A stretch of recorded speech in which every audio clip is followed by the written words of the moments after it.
De hoy vamos a continuar con el tema de los atributos divinos y voy a compartir las diapositivas.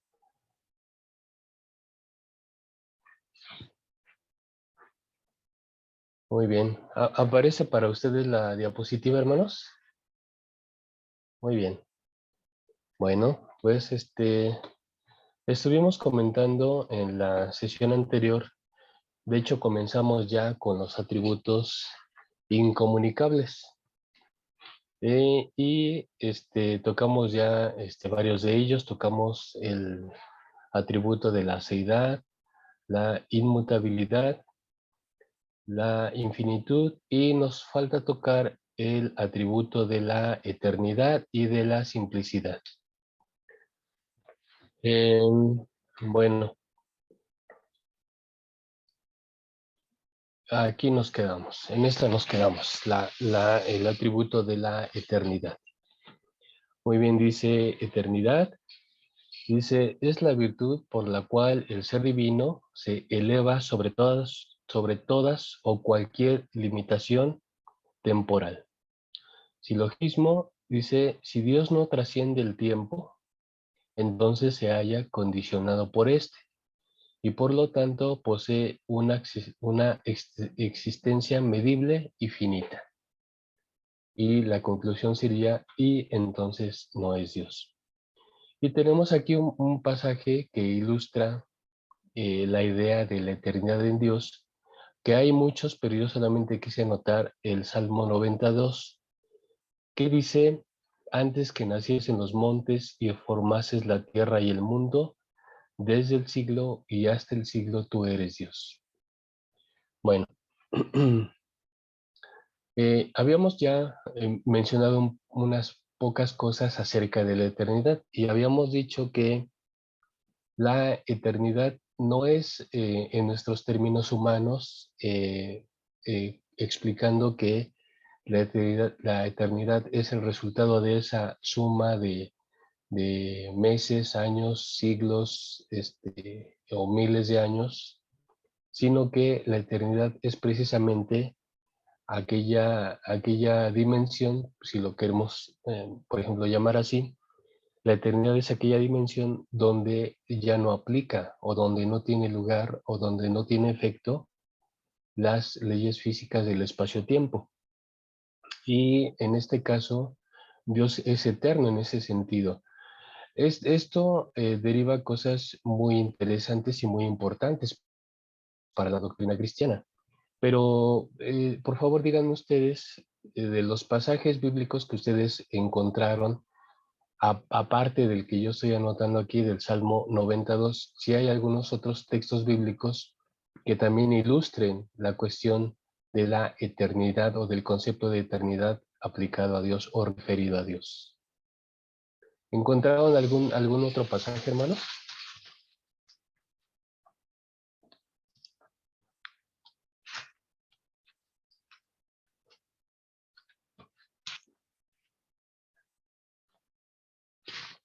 Bueno, pero de hecho sí, existen bastantes pasajes que se refieren a la que hacen el contraste entre la existencia divina y la existencia humana, ¿no? Por ejemplo, referido a la existencia humana, dice que somos como hierba del campo, que hoy es y mañana no, que durante la mañana o al inicio del día surge muy bonita, pero al atardecer ya se encuentra en el ocaso de su vida, que es una forma poética de referirse a la existencia nuestra, ¿no? Que finalmente estamos condicionados por el espacio-tiempo. Entonces, nosotros sí tenemos una existencia eh, naturalmente, pero nuestra existencia es finita, está limitada. En cambio, en Dios no. Hablaba yo de algunas aplicaciones doctrinales que se derivan de este concepto de lo eterno. Es muy importante que ya después en el Nuevo Testamento se va a hablar de la vida de Dios. Y la forma en cómo se habla de la vida de Dios es refiriéndose al objetivo de la vida eterna. De hecho, nosotros creemos en la vida eterna. ¿Qué es para nosotros la vida eterna, hermanos? ¿Alguien me puede explicar un poquito, incluso si puede utilizar un texto, está muy bien, pero ¿qué es la vida eterna? ¿Cómo entendemos la vida eterna? Porque nosotros como creyentes, como cristianos, aspiramos a la vida eterna, pero ¿qué sería? ¿Qué entendemos que es la vida eterna?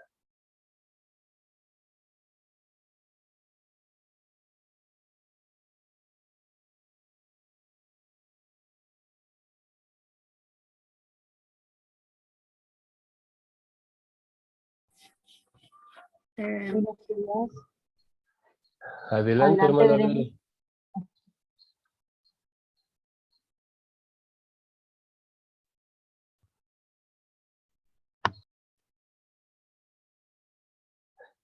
Bere. A ver, también, no sé si tengo también a mi hermana Dina y a Bere que querían comentar algo.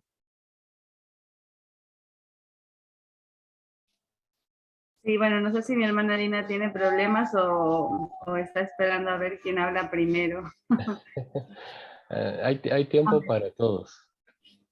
Adelante, Adelante, hermana Bere. Berenice. Gracias, gracias. Bueno, yo digo, no sé si está esperando o no lo escuchamos bien. Bueno, buenos días a todos, hermanos. Paz. Eh, uno de las citas que encontré que hablan sobre la eternidad de Dios es el Salmo 102, 12. Que dice, más tú, Señor, permaneces para siempre y tu nombre por todas las generaciones. Me parece que se habla de la eternidad de Dios. Y Sí. en realidad, una comprensión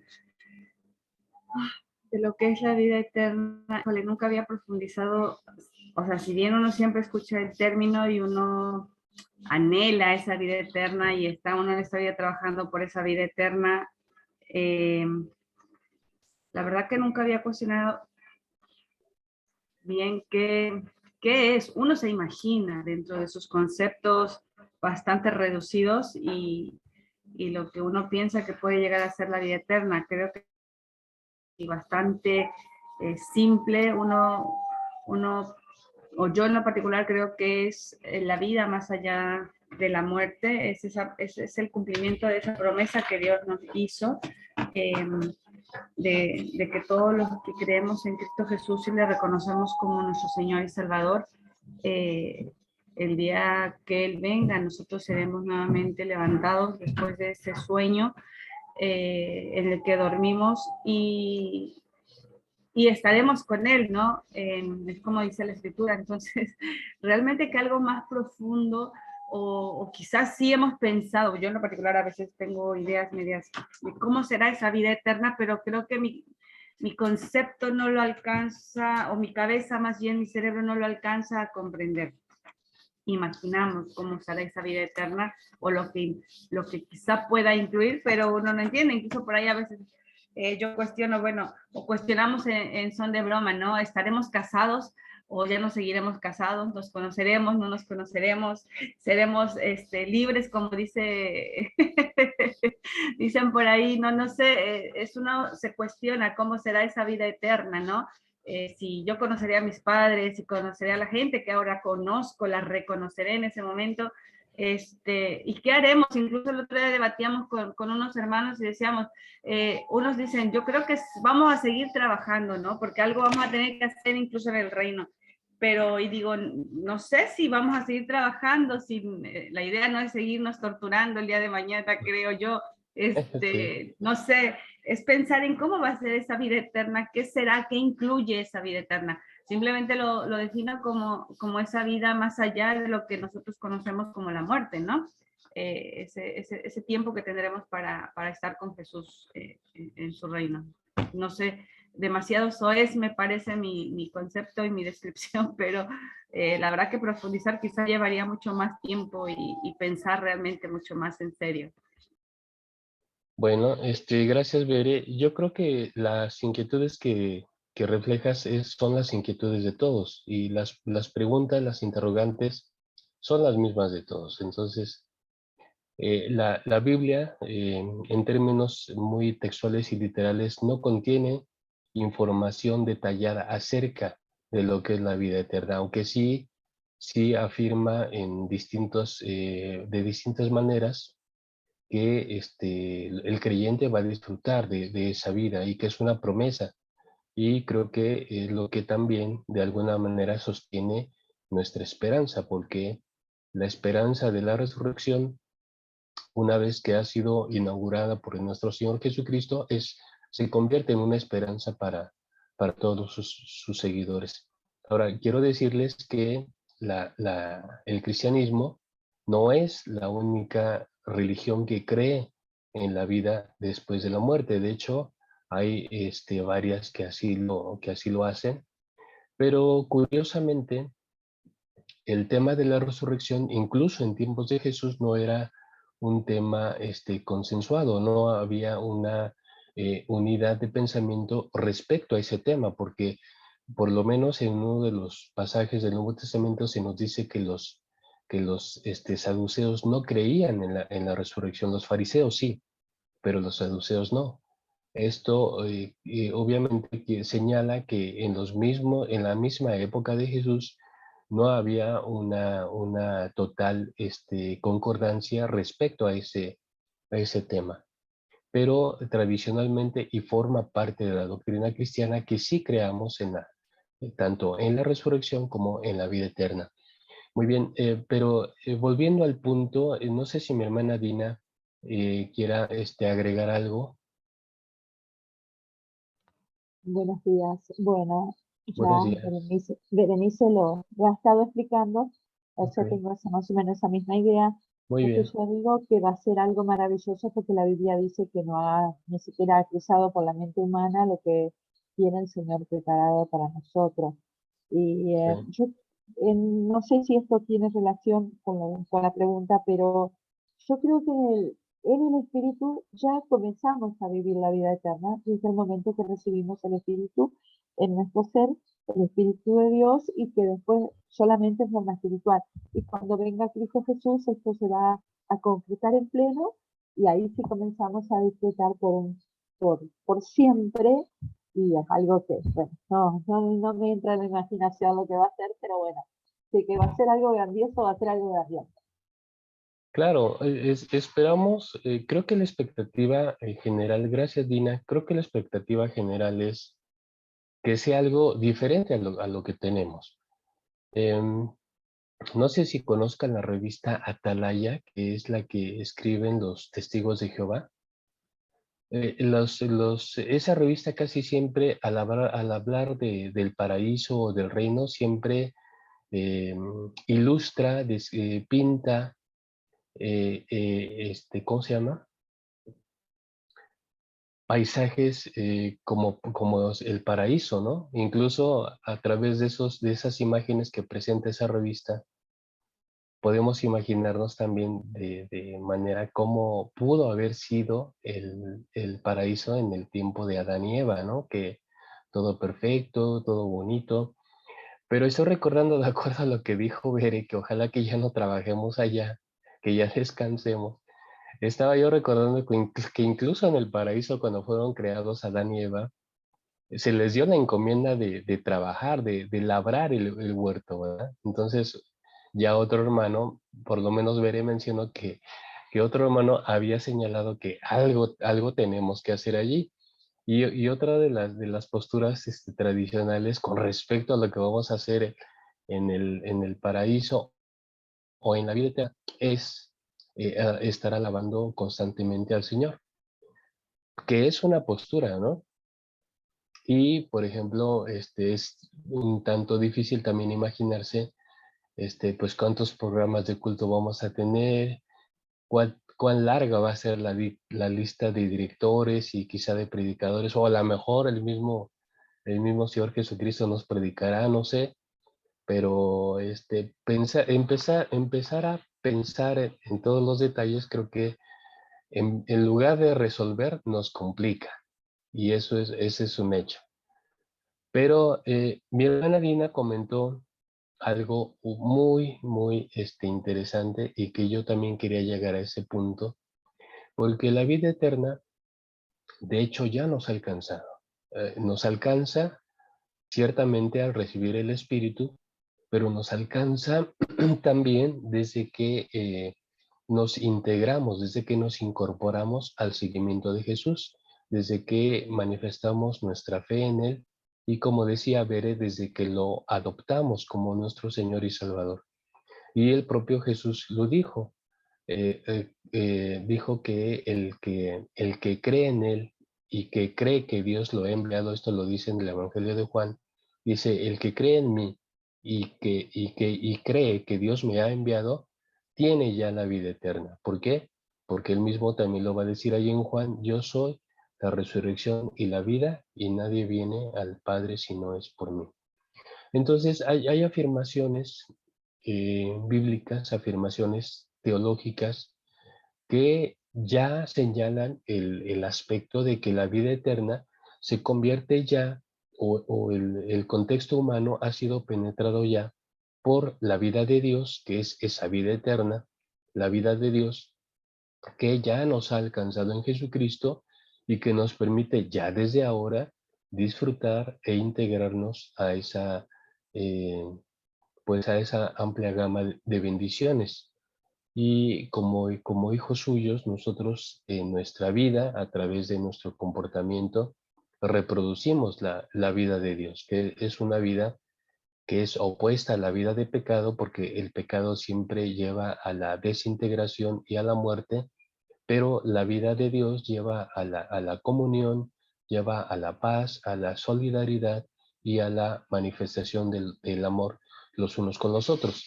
Entonces, ciertamente empezar a discurrir acerca de un tema como en este caso la eternidad, pues podríamos alargarnos bastante, incluso tener puntos de vista complementarios, porque precisamente ese es un don que Dios nos dio por medio del Espíritu, de que cada uno tenga un entendimiento sobre determinado tema, pero que esos entendimientos se sumen para complementar todo el concepto o toda la significación que esto tiene. Pero volviendo al punto del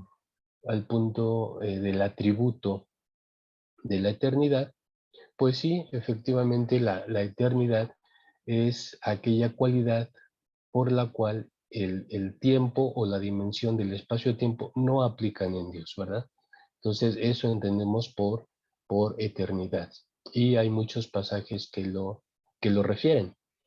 Muy bien, vayamos al punto siguiente, que es el de la unidad y simplicidad.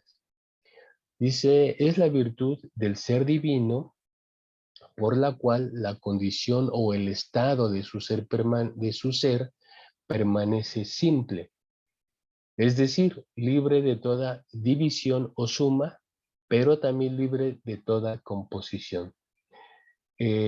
A eso se refiere el término simple. Si hablamos de constitución, ya señalamos que qué es lo que nos constituye a nosotros como seres humanos. ¿Qué nos constituye? A nivel de lo material, ¿qué es lo que nos constituye? A nivel, si solo fijamos el aspecto material, ¿qué nos constituye a los seres humanos?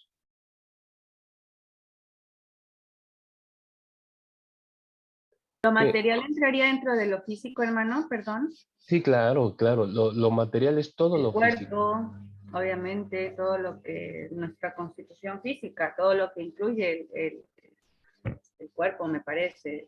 Para mí eso Claro. sería. Pero imaginen que estamos frente a un aparato que toma radiografías. Sí. ¿Qué es lo que nos constituye? ¿Qué tenemos nosotros? Bueno, un sistema esquelético que está conformado por los huesos, un sistema muscular, estamos constituidos por ligamentos, tendones, todo eso,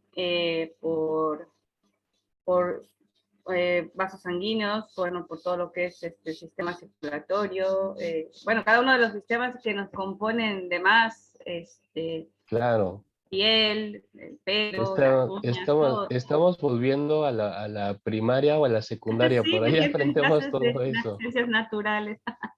Sí, pero es cierto, o sea, ¿qué pasaría si nuestro cuerpo fuera, tuviera mucho músculo, pero no tuviese un esqueleto?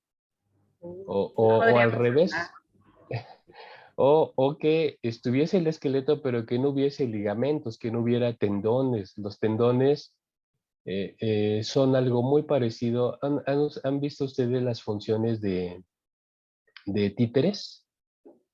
Cómo los títeres son movidos por cordones. Bueno, en nuestro interior, al interior de nuestro cuerpo, los ligamentos tienen esa función, tienen la función de ser cordones que nos ayudan a mover. Entonces todo se complementa, la sangre, pero eso es a nivel de lo físico. ¿De qué otra cosa podríamos hablar que nos constituye a los seres humanos? ¿Qué más tenemos los seres humanos? Pensamiento, sabiduría. Correcto, correcto, correcto. Tenemos emociones, tenemos pensamientos, hay conocimiento, se genera conocimiento en nosotros.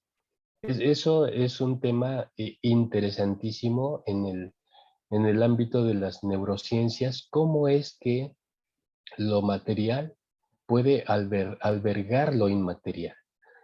¿Cómo es que nuestro cerebro es materia, por supuesto? Nuestras neuronas son materia, tienen un funcionamiento, hay una fisiología ahí en nuestras neuronas, pero son capaces de almacenar imágenes, recuerdos, olores, sabores, no sé, incluso a la sola mención de una palabra, por ejemplo, el limón con sal, viene a nuestra mente algo y también a nuestra boca viene algo. Lo sentimos en la mente y lo sentimos en la boca. No sé cuál sea el platillo favorito de ustedes, pero en el caso de un servidor, de los platillos mexicanos es el pozole y el mole. No sé si ustedes conozcan alguna de las dos cosas, pero el pozole y el mole son mis favoritos. Y cuando yo pienso en eso, me da hambre y tengo antojo, ¿verdad?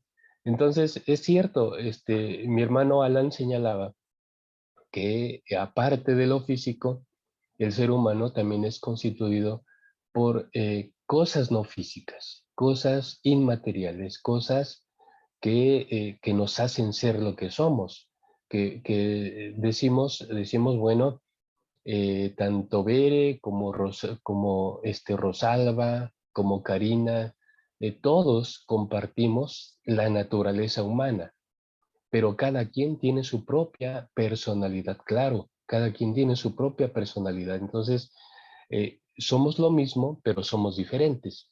En el caso de el ser divino, en el caso del ser divino, el atributo que se refiere a la simplicidad, unidad y simplicidad, se refiere precisamente que en un sentido opuesto o por vía de contraste, Dios tiene una sola esencia, no necesita más, es una sola esencia y esa sola esencia no se divide, no se suma a otras sustancias nuevas o esencias nuevas, sino que permanece inalterable.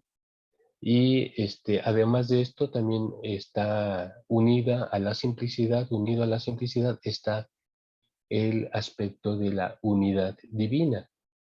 Nosotros, nuestro cuerpo, una vez que llegue el momento, se desintegrará y volverá, como dice la escritura, al polvo. El polvo volverá al polvo. Pero en el caso del ser divino, la esencia que lo constituye, la naturaleza que lo constituye, no puede pasar por el mismo proceso que acontece con nosotros. Naturalmente, esto se nos presenta nuevamente la complicación de que aceptamos que su ser es un ser simple, es decir, no es un ser compuesto, no está compuesto de nada. Nosotros estamos compuestos por agua, por un porcentaje muy importante de agua, de ahí que el estar hidratados nos haga precisamente funcionar correctamente. De hecho, además de los músculos, el cerebro, nuestro cerebro para funcionar, necesita de una adecuada hidratación, si no, empezamos a divagar mucho, ¿no? Es como cuando sucede que alguien se pierde en el desierto, esas imágenes que hemos visto en las películas, que cuando alguien se pierde en el desierto y no tiene agua que tomar, empieza a alucinar, empieza a tener alucinaciones. ¿Por qué? Porque el cerebro, tanto si no tiene comida, esto es algo increíble, pues nosotros a nivel de lo físico pasamos hambre, pero nuestro cerebro nuestro cuerpo tiene que resolver esa necesidad de hambre. Entonces, hay un dato con respecto a las neuronas, que si las neuronas no reciben el agua y el alimento que necesitan, se empiezan a comer partes de sí mismas, es decir, una especie de canibalismo a nivel celular, y lo cual indica la importancia de que nosotros estemos bien alimentados y bien hidratados, porque a veces pasar tiempos largos en ayuno, pues realmente es perjudicial para nuestro organismo. Bueno, pero ese es otro tema. Y entonces, con respecto a la simplicidad, tenemos lo siguiente, dice el silogismo, dice, si la esencia de Dios puede alterarse, crecer o disminuir, entonces se halla sujeto a cambio y por lo tanto se encuentra en evolución. Y si Dios se encuentra en evolución, entonces naturalmente pues Dios no es Dios. Y un pasaje clásico para ilustrar la unidad y la simplicidad de Dios es lo que dice Deuteronomio 6:4, cuando señala, oh Israel, el Señor nuestro Dios, el Señor uno es. Este es si nosotros fuéramos de la religión judía, creo que este sería uno de los pasajes más importantes de nuestra fe. Pero como cristianos, de hecho, también lo es. Como cristianos, el pasaje de Deuteronomio 6:4 es un pasaje también muy importante y que alimenta nuestra fe, nuestro conocimiento de Dios. Oye, Israel, el Señor nuestro Dios, el Señor uno es. Y cuando dice que es uno es, tanto se refiere en términos numéricos como también en términos cualitativos. Es decir, que Dios es uno, no hay otro Dios, no hay otros dioses fuera de él, como algunos de los profetas lo habrán de señalar repetidamente para el pueblo.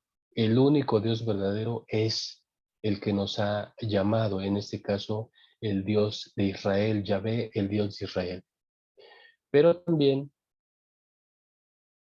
se refiere esta palabra de uno, no hay uno como Él, es que Él es único, que su naturaleza es única y no puede ser comparado con ningún otro Dios, tomando en cuenta el contexto del Antiguo Testamento, donde sí se creía que había más dioses, ¿verdad? Entonces, la idea de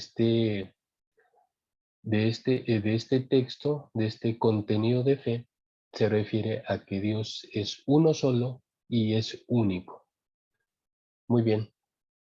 Claro que esto también tiene sus complicaciones, porque cuando entramos a ver la manifestación de Dios en el mundo de, a través de las tres modos, de los tres modos que son Padre, Hijo, Espíritu Santo, eh, nosotros somos, si yo menciono el término binitario, ¿encuentra sentido para ustedes?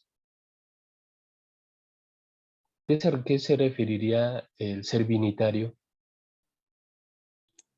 Dos hermanos vistos, Ok, padre, pero, ajá. padre y el hijo. Correcto. Y el concepto de binitarismo se refiere a que la esencia divina está presente en el Padre, pero también está presente en el Hijo, ¿es correcto? Correcto. Y esa es la gran diferencia entre la fe cristiana y la fe judía, porque la fe judía Ellos en este sentido dicen que la esencia divina no puede dividirse. La esencia divina es una sola y no se transmite, no se parte, no se subdivide. Entonces, por eso para ellos no cabe en su doctrina y en su pensamiento, no cabe la idea de que puedan existir dos seres conteniendo la misma esencia, como es en el caso del Padre y del Hijo. Para los cristianos sí.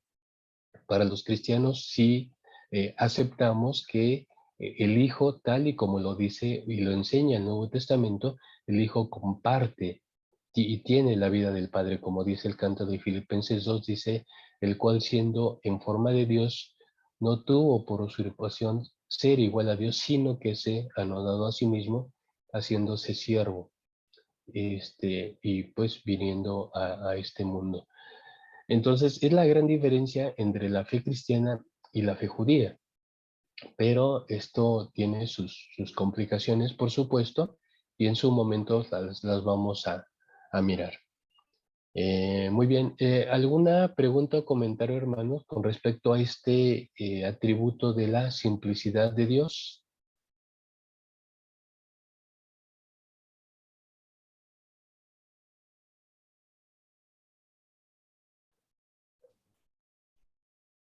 No, no, hermano, creo que queda bastante claro, al menos para mí.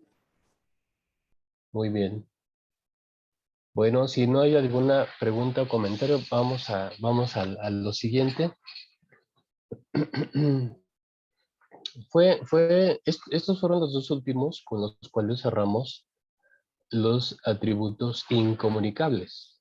Ya con la eternidad y la simplicidad cerramos los atributos incomunicables. ¿Qué fueron los otros? Recuerden, el primero fue la aceidad, que es Dios existe por sí mismo. Después vino la inmutabilidad, que es donde el ser divino no experimenta cambio alguno. Después tuvimos la infinidad, que el ser divino está por sobre la dimensión espacio-tiempo y por eso Él es infinito. El universo, aunque se maneja también que el universo es infinito, pero infinito es por supuesto un término relativo, pero el universo es infinito, entonces Dios está más allá incluso de esa cuestión medible, ¿no? Entonces la infinitud de Dios supera todas las dimensiones espaciotemporales por más grandes que éstas puedan ser. Y bueno, ya estamos viendo en esta mañana lo que es la eternidad, que también es una condición del ser divino donde Él trasciende el tiempo. Y por último, la simplicidad, donde su esencia y su naturaleza es una sola y no se divide y no se suma con otras sustancias nuevas o distintas. Y bueno, hasta aquí entonces son los atributos incomunicables. Son los atributos incomunicables. Ahora vamos a pasar a los atributos comunicables. Dios como ser personal. Las anteriores se referían a Dios como ser absoluto. Ahora veremos aquellas que tienen que ver a Dios como ser personal. Y ya mencionábamos algunas cosas acerca del término personal o personalidad. Lo personal y la personalidad son comprensibles, pero dentro ya de un contexto de relación. Si no hay un contexto de relación, pues no puede haber un conocimiento sobre la persona o sobre el ser al cual nos estamos acercando. En este caso, estos atributos comunicables precisamente se desprenden ya de la relación que Dios está haciendo con nosotros, es que nosotros podemos percibir esos atributos. ¿Y cuáles son? Bueno, dice, los atributos comunicables son aquellas virtudes divinas que revelan la personalidad de Dios y que expresan y son percibidas por las relaciones que Él establece con sus criaturas. Entonces, aunque estas aunque estos atributos pertenecen al ser divino, nosotros los percibimos una vez que ha acontecido el fenómeno de la revelación. Fenómeno del cual la evidencia más palpable pues es nuestra Biblia. Nuestra Biblia muestra esta revelación de Dios hacia sus criaturas. Hay un enunciado de un científico, Albert Einstein, y Albert Einstein dice que las principales dificultades entre la ciencia y la fe es precisamente porque la fe parte del presupuesto de un Dios personal y que la ciencia, en un sentido estricto y por su metodología, no puede aceptar la idea de un Dios personal.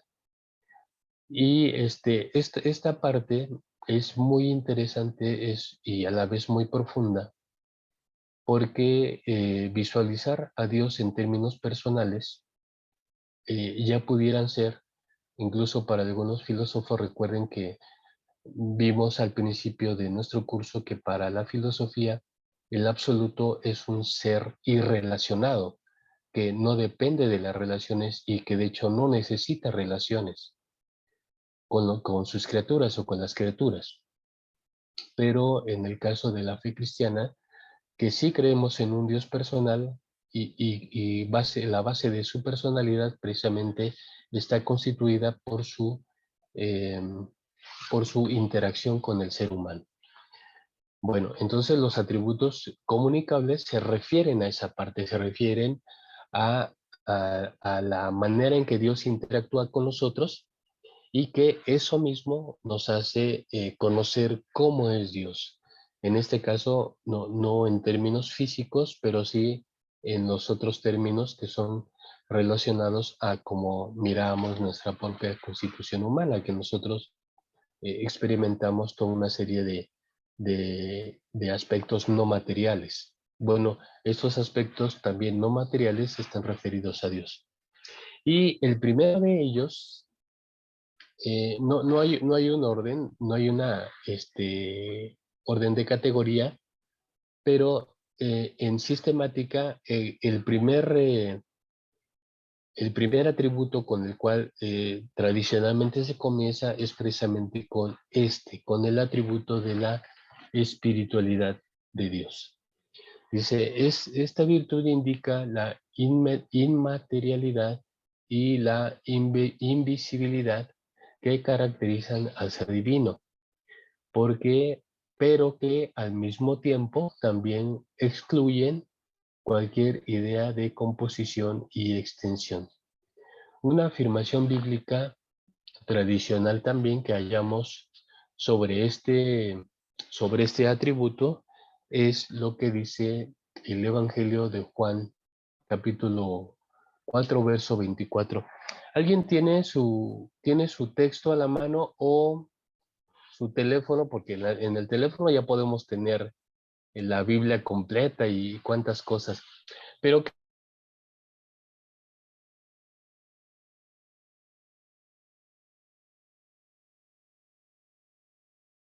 Espíritu y en verdad es necesario que adoren. correcto, Dios es espíritu. Esa afirmación tan categórica, Dios es espíritu, es la conversación de Jesús con la mujer samaritana. Pues es una afirmación que nos lleva por lo menos a tener una idea de lo que no es Dios, porque Dios no es materia, a Dios no lo podemos ver, Dios no puede estar, aunque tenemos una casa de oración, tenemos un templo y ahí contamos y sentimos la presencia de Dios, pero Dios no puede ser contenido por ningún espacio físico en realidad. Y en este caso, la espiritualidad de Dios, a lo mejor la estamos explicando en términos negativos, pero porque su constitución no es una constitución material. Solo lo material es visible, solo lo material es maleable, es modificable, pero lo que no es material, pues es muy complicado de, bueno, de tener una experiencia, pero sin embargo el milagro es precisamente eso que sucede. Pese a que Dios sea inmaterial y sea invisible, pese a eso, el milagro consiste en que podemos tener una relación personal con Él. Muy bien. Em, ¿Qué otras cosas podrían estar presentes en la espiritualidad de Dios? Fíjense que doctrinalmente este pasaje de Juan 4:24 nos enseña mucho, porque pudiéramos decir, bueno, si Dios es espíritu, y como espíritu inmaterial e invisible, ¿dónde se encuentra Él? Bueno, se encuentra en todo lugar. Y si nosotros nos remitimos a esa conversación que Jesús tuvo con la mujer samaritana, nos vamos a dar cuenta que brotan verdades doctrinales muy importantes. Por ejemplo, la mujer, tratando de hacer memoria un poco sobre ese diálogo, la mujer pregunta a Jesús, dice, bueno, ustedes los judíos adoran en Jerusalén, nosotros los samaritanos adoramos en el monte de Gerizim, pero dime tú, ¿cuál es el lugar correcto para adorar? Y es cuando Jesús le dice, mujer, dice, viene un tiempo y ahora es cuando los verdaderos adoradores adorarán a Dios en espíritu y en verdad, porque Dios es espíritu. Y esto es muy importante de poder entender y contemplar porque en México se dio una crisis, al principio de la pandemia se dio una crisis porque los hermanos no podíamos estar en el templo. Y si no podíamos estar en el templo, entonces ¿cómo podíamos estar cerca de Dios o cómo podíamos alabar a Dios? Y la crisis fue tan aguda que incluso algunos templos se abrieron aun cuando existiese la recomendación tanto del gobierno como de la propia iglesia nuestra sobre mantener los templos cerrados y permanecer en casa. Pero, repito, la crisis fue tal que algunos pasaron por alto esas indicaciones y abrieron los templos porque sentían que la única manera de estar cerca de Dios y de experimentar su presencia era estando en el templo. Por supuesto, la pandemia nos vino a plantear, nos vino a obligar a replantearnos esa cuestión. Y ahora nosotros entendemos que uno puede experimentar plenamente la presencia de Dios, incluso no estando en el templo. Y no sé, si nosotros ahora incluso llegáramos a una situación mucha más extrema, por ejemplo, condiciones como las que se vivieron en la Segunda Guerra Mundial, en donde pues las personas ni siquiera podían estar en los templos. Muchos templos fueron destruidos, algunos de ellos que sirvieron como refugio y que los enemigos se daban cuenta que los templos servían como refugio para las personas, pues empezaban a bombardear también esos lugares, los lugares religiosos, los templos. Bueno, la espiritualidad de Dios nos lleva a esa consideración práctica también de que si Dios no está condicionado por los lugares y por las formas, entonces, ¿cómo debe ser nuestra espiritualidad? Creo que eso es algo muy interesante porque replantea nuestra propia espiritualidad. A ustedes en su experiencia particular, hermanos, allá en Argentina, la iglesia, ¿les tocó también celebrar la Cena del Señor en casa? Porque me interesa mucho saber cómo lo hicieron, cómo hicieron su Cena del Señor en casa. ¿Cómo lo hicieron? ¿Me pueden dar un ejemplo? Buen día, pastor. Hermana Liti, adelante. Buen día a todos. Eh, Acá en Argentina, en época de pandemia, la cena directamente no se realizó en ese día, sino que se postergó, ¿no? Y luego se realizó más adelante. Cuando ya podíamos ir al templo, se realizó, y lo que se sacó es el lavamiento de pies. Y también se implementó una copita individual. Y con el pan se tuvo mucho cuidado en separar mucho las porciones para que esté individualmente, cada uno pueda tomar su parte. Y sí, igual lo celebramos en el mismo año, pero ya casi a fines de año. Y Pero también, en el templo. sí, pastor, en el templo se celebró, no así en la casa, cuando ya se pudo ir al templo. Muy bien. Pues Para organizar. es una, gracias, hermana Liti. Es un ejemplo de cómo hay una conexión entre las creencias y las prácticas, naturalmente, y cómo en el caso de la iglesia en Argentina, pues ustedes pudieron experimentar el mismo evento, pero de diferente manera.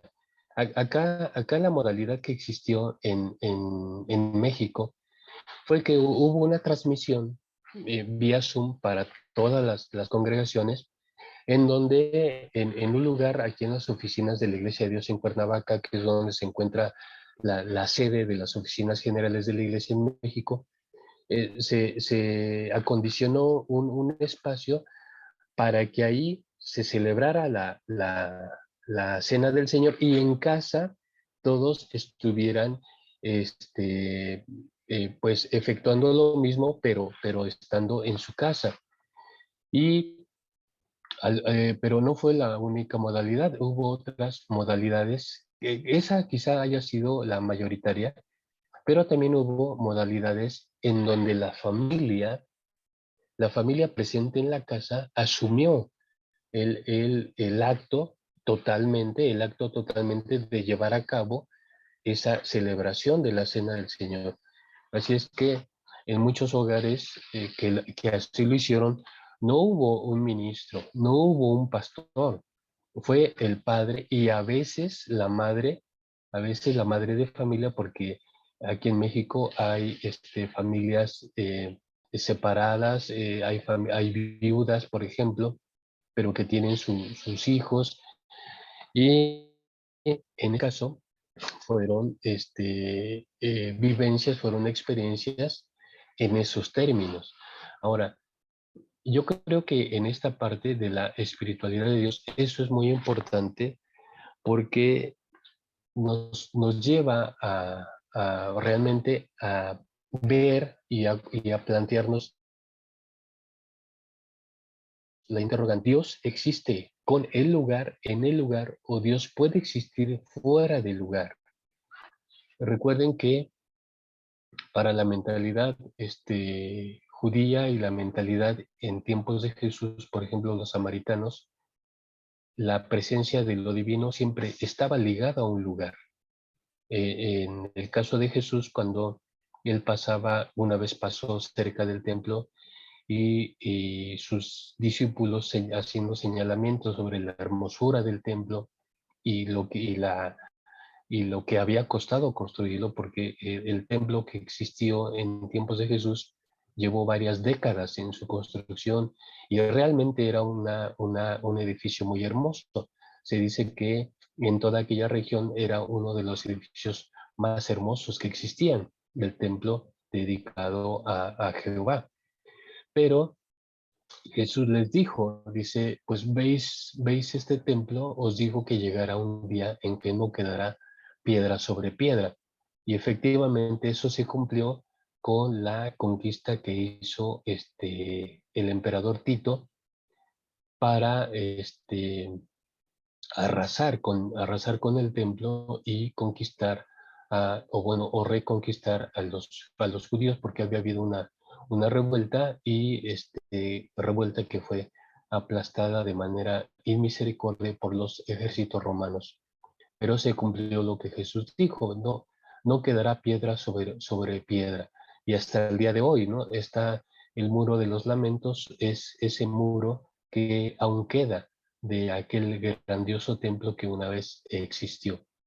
Bueno, pero la interrogante no se vuelve menos interesante porque decimos, toda religión, la mayoría de las religiones siempre están asociadas a lugares.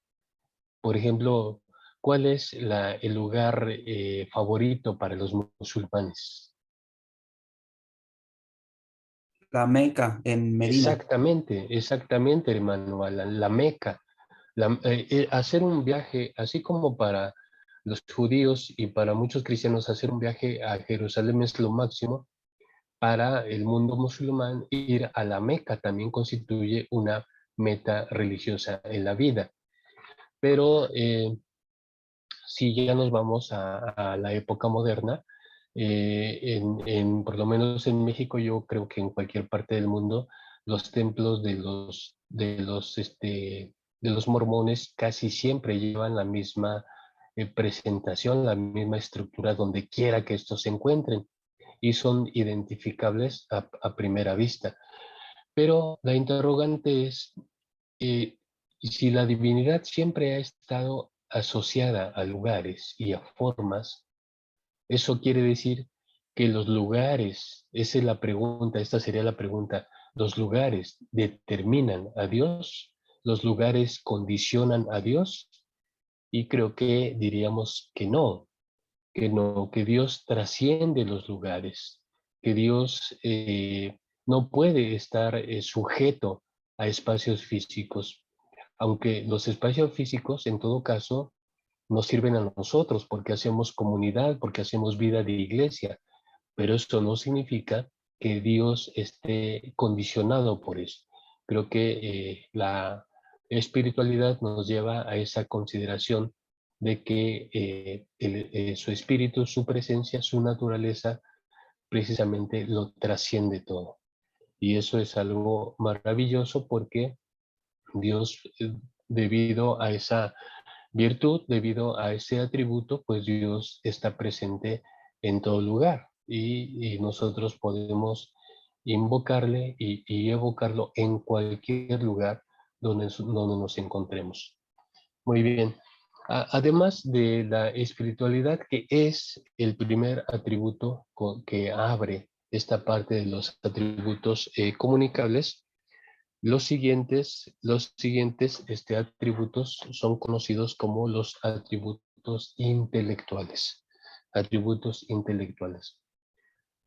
Permítanme un segundito, hermanos.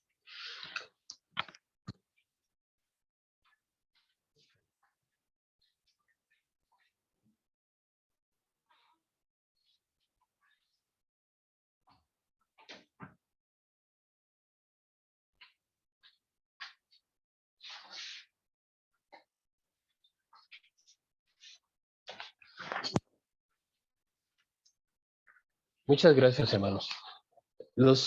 Entre los atributos intelectuales ya podemos saber que son aquellos que se refieren a al conocimiento divino.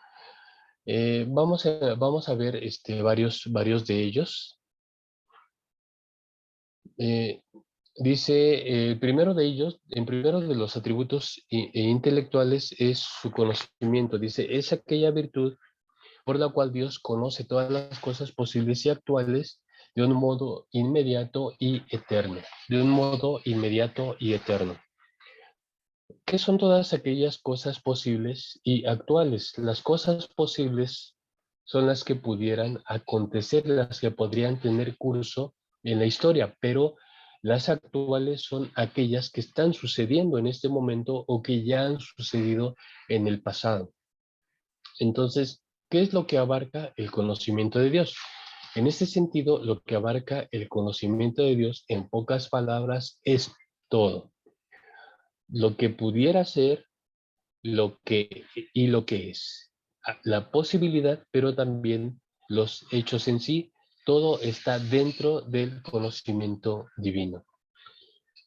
¿Hay alguna cosa que nosotros pudiéramos decir que Dios no sepa o no conozca de nuestra vida, de nuestra persona, algo de nosotros pudiera quedar escondido a los ojos de Dios.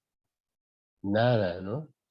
Hay muchos pasajes que señalan este aspecto de que Dios conoce todas las cosas. Y me gustaría que leyéramos de los pasajes que vienen aquí señalados, que solamente leyéramos el pasaje del Salmo 94:9. Salmo 94:9.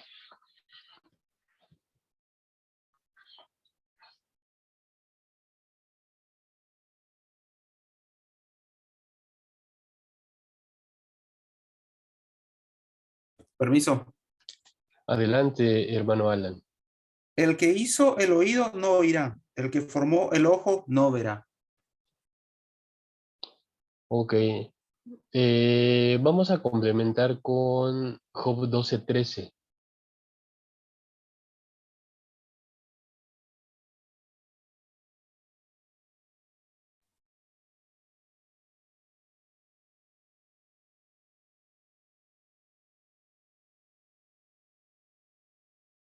Dice así Job 12:13. Con Dios está la sabiduría y el poder, suyo es el consejo y la inteligencia. Amén. Correcto, gracias, gracias.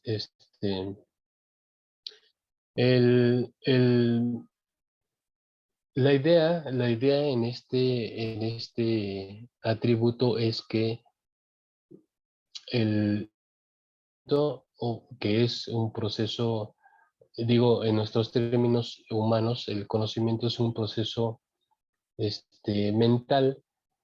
Y si lo contrastamos con el conocimiento nuestro, no solamente vamos a mirar la cuestión o la perfección que caracteriza el conocimiento divino, sino también vamos a destacar otra cosa bastante obvia. Por ejemplo, nosotros adquirimos conocimiento, pero siempre a través de un proceso. Nosotros experimentamos todas las cosas y las incorporamos a nuestra experiencia a través de un proceso. Nosotros aprendemos mediados por diferentes cosas. Pero en el caso de Dios, en el caso del ser divino, dice aquí esta última parte de la oración, dice que Dios conoce todo de un modo inmediato y eterno. ¿Qué sería lo inmediato? Lo inmediato es aquello que no precisa ni de procesos ni de medios, es decir, que se da de manera automática. Ya contrastábamos que nosotros sí aprendemos por medio de un proceso. Hay un proceso informativo, hay un proceso reflexivo y hay un proceso ya integrativo, que es el que nos hace pensar y sentir que ahora ya conocemos más. Y a propósito, por ejemplo, esta materia es aquella materia donde aprendemos más para entender menos, cosa que cosa que ya se darán cuenta que efectivamente sucede, ¿no? Entonces, eh, el conocimiento de Dios, se dice fácil, el conocimiento de Dios es inmediato. Él no necesita ir a un salón de clases, él no necesita leer libros, no necesita que los científicos descubran cosas para que después él las incorpore a su bagaje cultural, ¿no? O sea, Dios conoce todas las cosas, no solo de manera inmediata, sino también de manera eterna. Esto es muy complejo, muy complicado, porque ahorita que estoy viendo a mi hermana Marisa, quiero decirle, hermana Marisa, antes de que el mundo fuese, antes de que la creación hubiese tenido lugar en el tiempo y con el tiempo, más bien con el tiempo, Dios ya sabía que íbamos a tener esta clase y que usted iba a estar inscrita en esta clase. Dios ya sabía eso.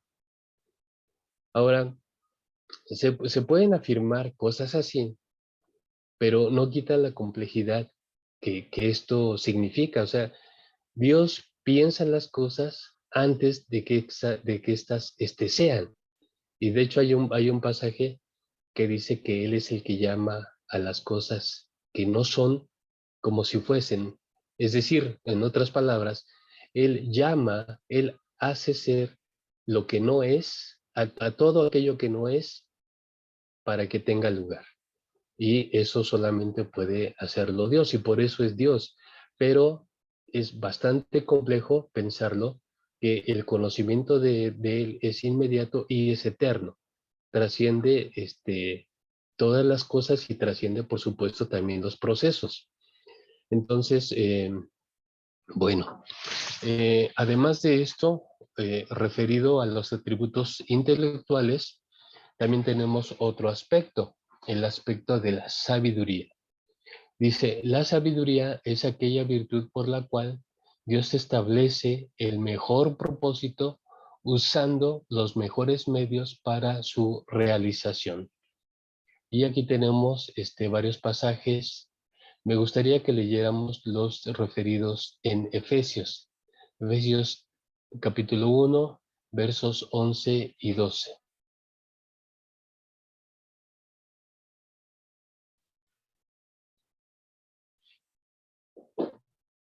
Leo Efesios, pastor. Adelante, hermana Liti. Gracias. Efesios 1, del 11 y 12.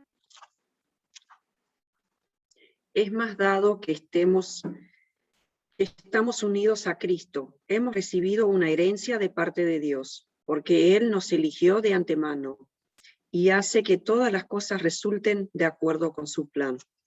El propósito de Dios fue que nosotros, los judíos, que fuimos los primeros en confiar en Cristo, diéramos gloria y alabanza a Dios. Muy bien, gracias, hermana Liti. Y de lo que leyó mi hermana Liti, hay algo que quiero destacar cuando dice que Él nos eligió desde, aunque la versión que leyó mi hermana dice de antemano, y la versión Reina Valera dice desde antes de la fundación del mundo. Nos eligió desde antes de la fundación del mundo. Quiere decir que antes que nosotros existiéramos, antes que Marisa, antes que Liti, antes que Alan, antes que Dina, antes que cualquiera de nosotros existiéramos siquiera, Dios ya tenía planes para nosotros. Dios ya nos había elegido.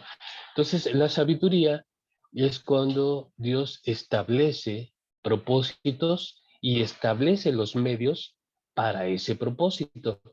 Si por ejemplo, hablamos de la vida eterna, que es un deseo que Dios quiere para todos, Dios ya había establecido de una manera inmediata y eterna la vida eterna, pero también había establecido los medios para su realización. Quiere decir que la sabiduría es aquella virtud por la cual Dios determina el camino, determina los medios y determina los instrumentos. Es decir, ya todo está previsto en este concepto de la sabiduría. Si hablamos de la sabiduría en términos humanos, diríamos que la sabiduría también es una cuestión de elección, porque un acto sabio, una toma de decisión sabia, es cuando nosotros ya evaluamos las diferentes posibilidades, y en esa evaluación que hacemos de las diferentes posibilidades, elegimos aquello que sabemos que nos puede dar mayor beneficio. Entonces, una actitud sabia entre los seres humanos, decimos, es esa, aquella que nos da el mejor beneficio de aquello que esperamos. Entonces, la sabiduría referida a Dios es precisamente eso, cuando Él establece sus propósitos y también aporta los medios y los instrumentos para realizarlo. Y vamos a encontrar también sobre todo esto más claro en Romanos, que no lo vamos a leer, pero en Romanos también transmite esa idea de cómo Dios piensa las cosas y las lleva a efecto por su sabiduría, por la sabiduría que Él tiene.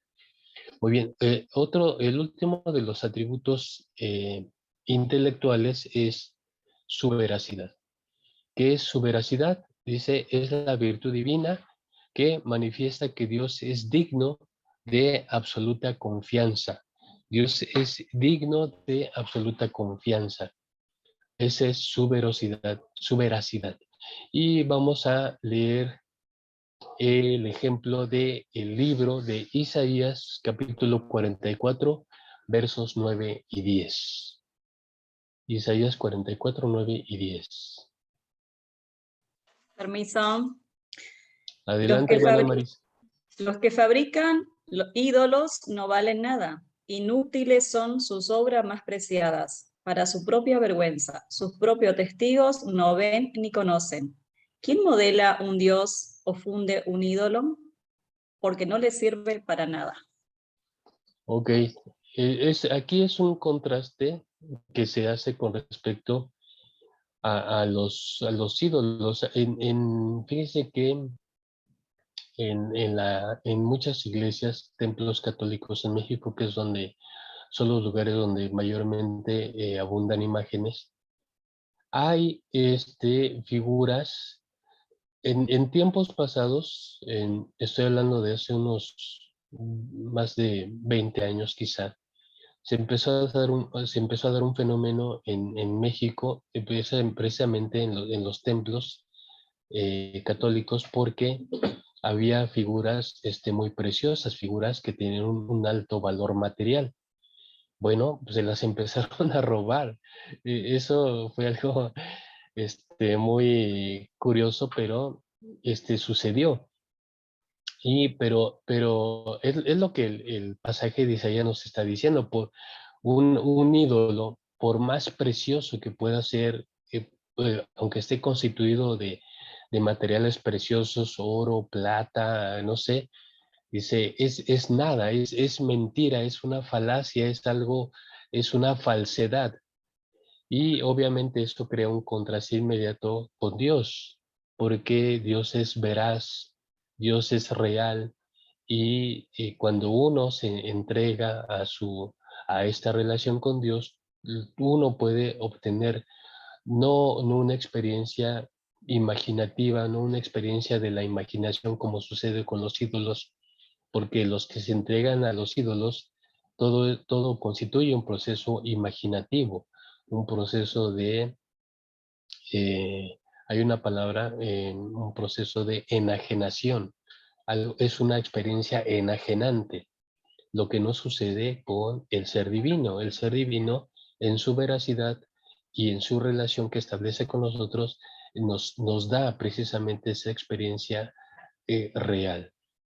Hay otros pasajes como en los Salmos, hay muchos pasajes en los Salmos, muchos textos de los Salmos que tienen que ver con la veracidad de Dios, en contraste con precisamente con los ídolos. Eso es un contraste muy recurrente en los Salmos y por supuesto también en los textos proféticos. Muy bien.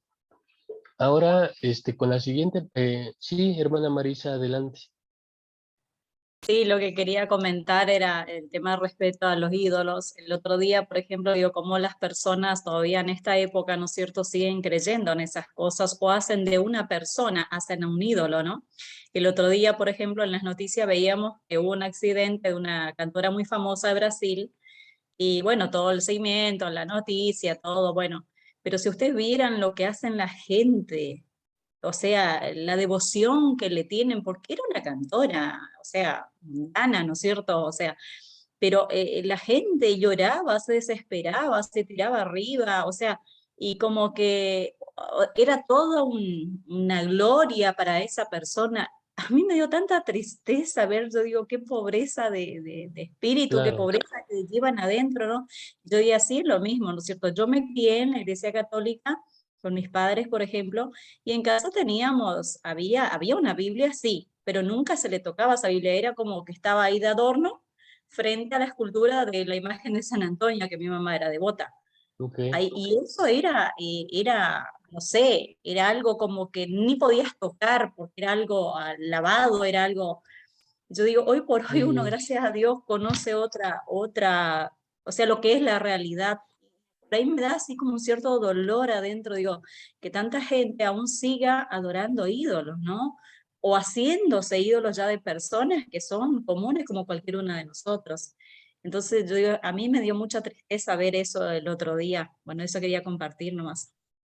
sí, claro, y es un buen ejemplo, gracias Marisa, es un buen ejemplo de que em, hay un tipo de religiosidad que todavía está muy, muy penetrada en México.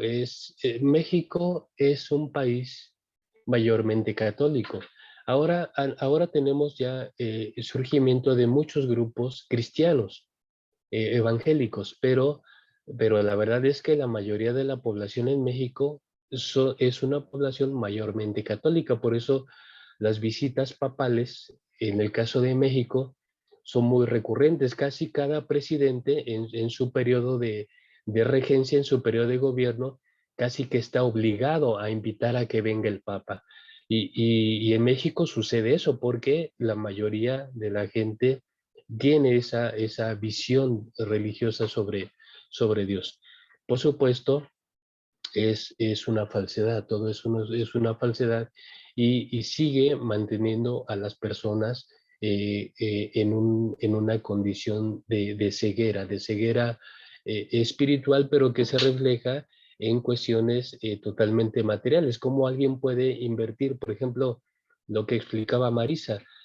¿Cómo alguien puede desplazarse y gastar tiempo, gastar dinero, invertir dinero para ir a cierto lugar y estar ahí reunidos manifestando dolor por la muerte de esa persona, quien haya sido? Eh, pero eso es a lo que está dispuesta la gente con tal de cumplir o de externar esos sentimientos equivocados que tienen con respecto a la vida y a las personas. Entonces, pues sí, es cierto, y de eso se vive mucho hoy en tantos lugares. Muy bien. Vamos a continuar con la siguiente parte, los atributos morales. Me gustaría aquí hacer un ejercicio con ustedes y que en cada uno, que los atributos de bondad, el atributo de santidad y el atributo de justicia, tomáramos alguno de los pasajes ahí mostrados y que en nuestras palabras dijéramos, este es el ejercicio, en nuestras palabras dijéramos en qué consiste ese atributo divino. Por ejemplo, sobre el atributo de bondad, por favor, tomemos el ejemplo de Mateo 5:45 para hablar de la bondad de Dios. Mateo 5:45.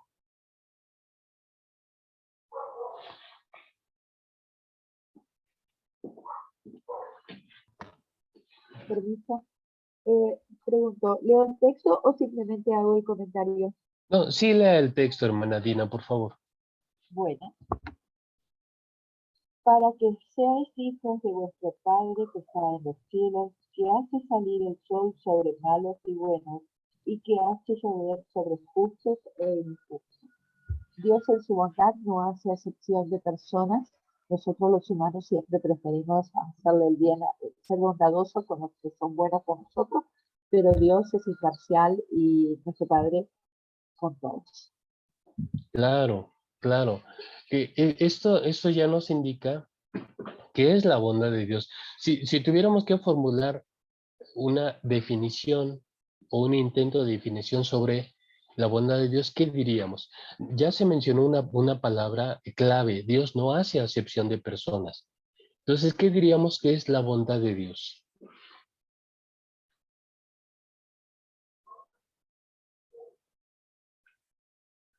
Diríamos algo así como que la bondad de Dios es aquella virtud por la cual Dios no discrimina a nadie, Dios no hace acepción de personas y prodiga su amor sobre todos los seres humanos, ya sean justos o injustos, ya sean buenos o sean malos. La bondad de Dios aplica para todos ellos. No es algo, no es algo increíble porque en este caso diríamos que incluso personas equivocadas, incluso personas idolátricas reciben bondad de Dios. Incluso ellos pueden recibir la bondad divina. Y esto es precisamente porque en esta virtud se caracteriza porque Dios no al prodigar sus bendiciones, al prodigar su misericordia, no se fija en las condiciones de las personas. Y eso es precisamente lo que ha sostenido su mayor acto de amor para con nosotros, es decir, haber enviado a su Hijo para que todos tengamos oportunidad o todos tengamos la misma oportunidad. Muy bien, eso sería con respecto a la bondad de Dios. Vamos a ver otro de los atributos que es la santidad de Dios. Aquí vamos a leer Éxodo 15:11. Éxodo 15:11. ¿Qué dice Éxodo 15:11?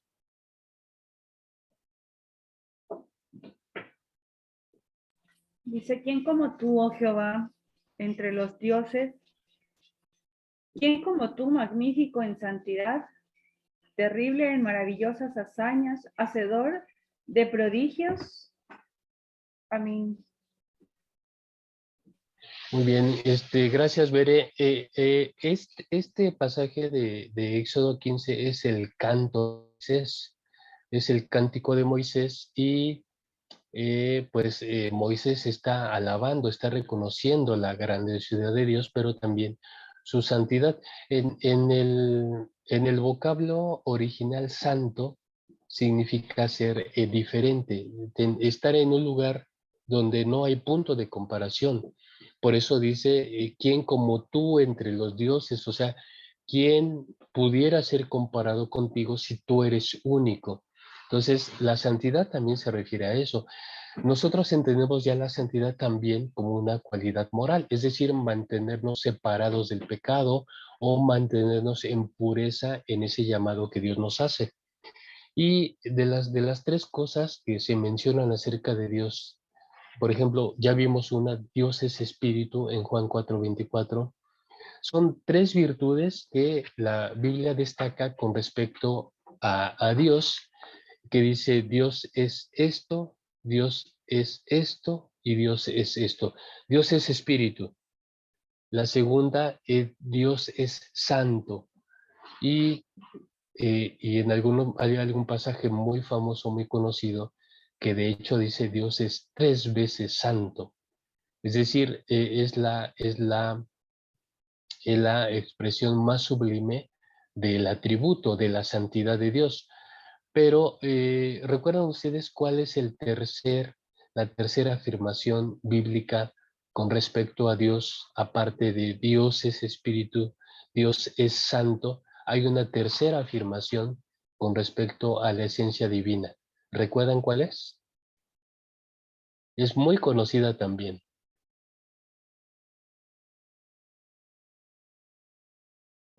Eterno, Dios es amor. amor. Correcto. Esas son las tres afirmaciones bíblicas que de manera directa se hacen con respecto al ser divino. Dios es espíritu, Dios es santo, 3 veces santo, y Dios es amor. Entonces, esas tres afirmaciones, la tercera entra dentro de este concepto de la bondad, también de la santidad y por último de la justicia de Dios. Veamos la parte de la justicia. Aquí vamos a hacer el contraste de dos citas, Jeremías 12:1 y Juan 17:25.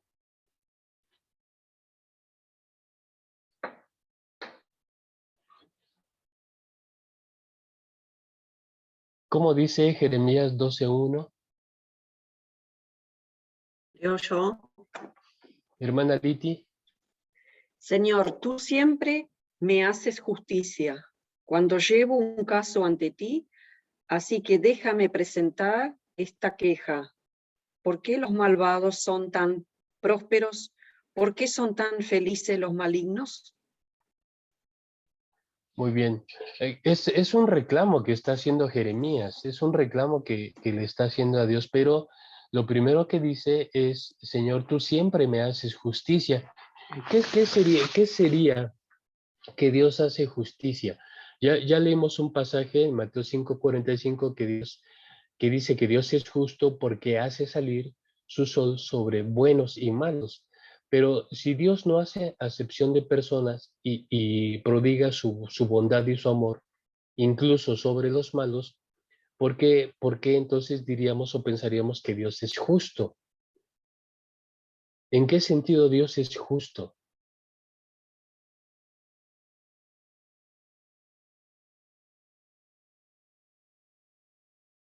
En nuestro contexto humano, ¿qué sucede con las personas malas? O sea, hay lugares donde una persona mala puede ser recluida. ¿Cómo se llaman esos lugares? Es un penal. Son penales o cárceles. Y entonces, en nuestro contexto humano, la práctica de la justicia se refiere a que si una persona infringe la ley, es justificado penalizar a esa persona. Pero si por el contrario una persona hace el bien, entonces esa persona es exaltada. En nosotros llevamos a cabo esa práctica de la justicia, pero ¿cómo entender que Dios es justo aún haciendo que su sol salga sobre buenos y malos? Que Dios es justo porque su bondad se derrama sobre personas pecadoras, pero también sobre personas justas, sobre personas fieles. ¿Cómo entenderíamos la justicia de Dios? ¿Cómo podría entenderse?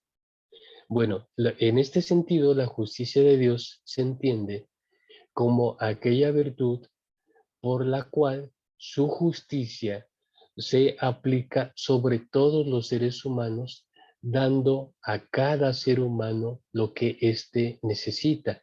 Por eso Dios es justo.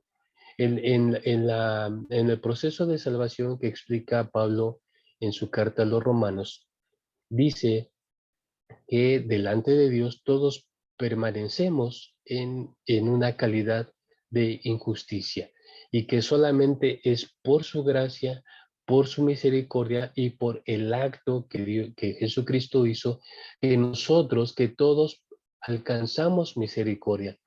Pero fíjense ustedes cómo viene el argumento del apóstol Pablo que aplica tanto para gentiles como para judíos.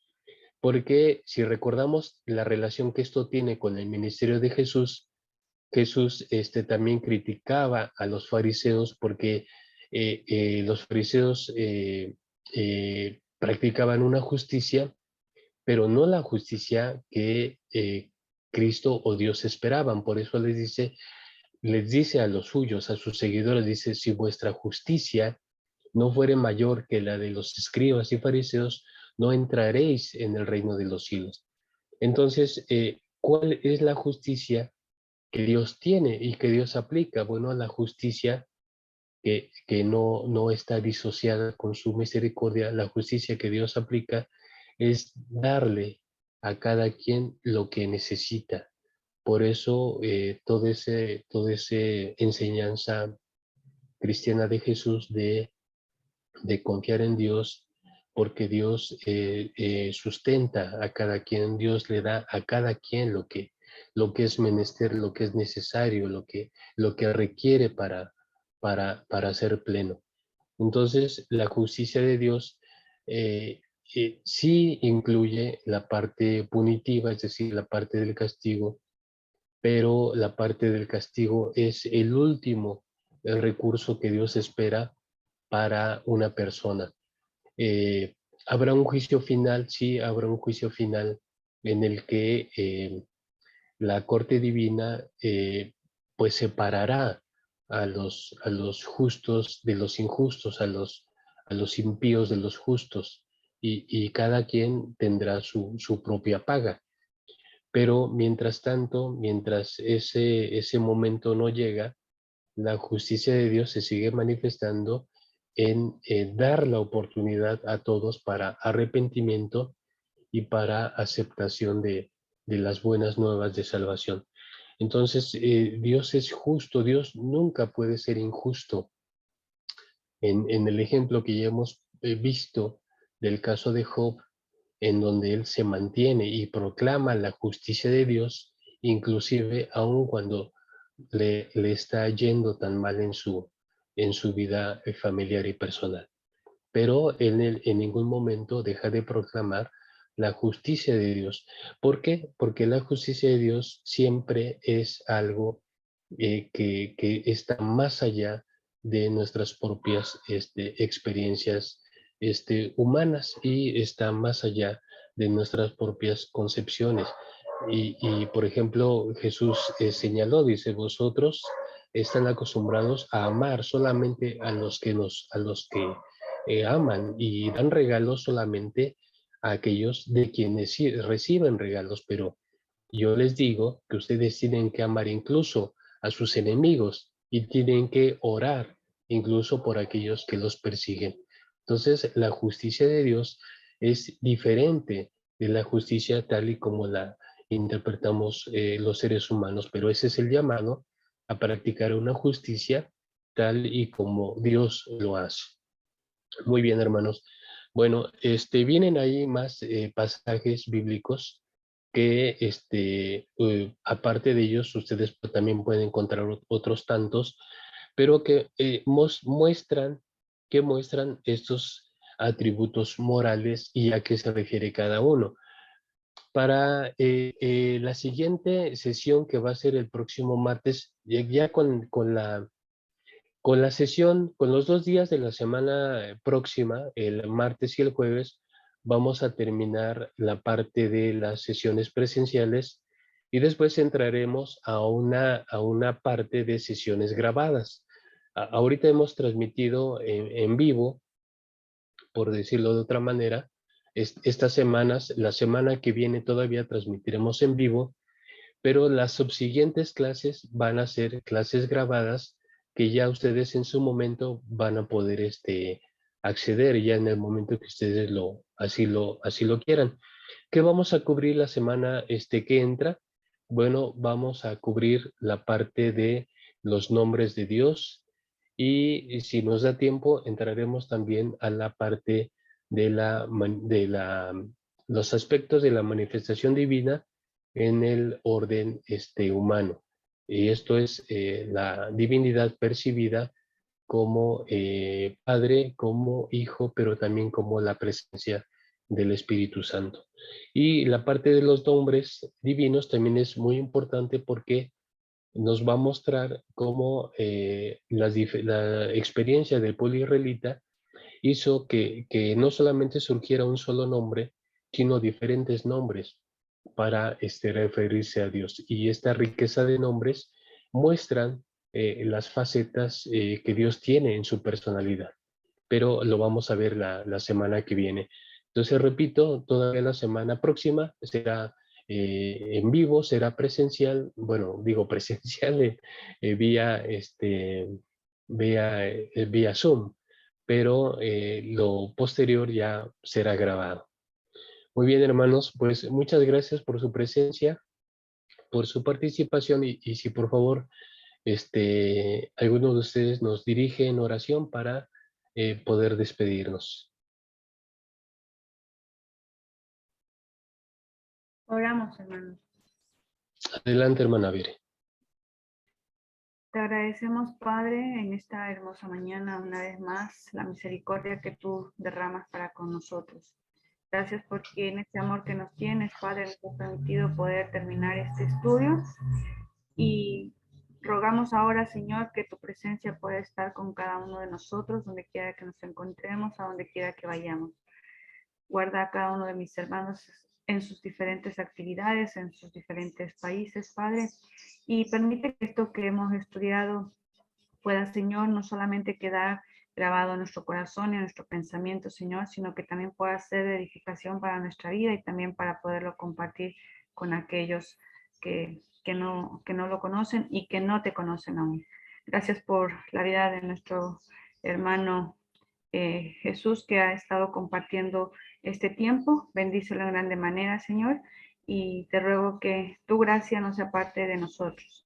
Te amamos y te bendecimos en el precioso nombre de Cristo Jesús. Amén. Amén. Que tengan un bonito y bendecido día, hermanos.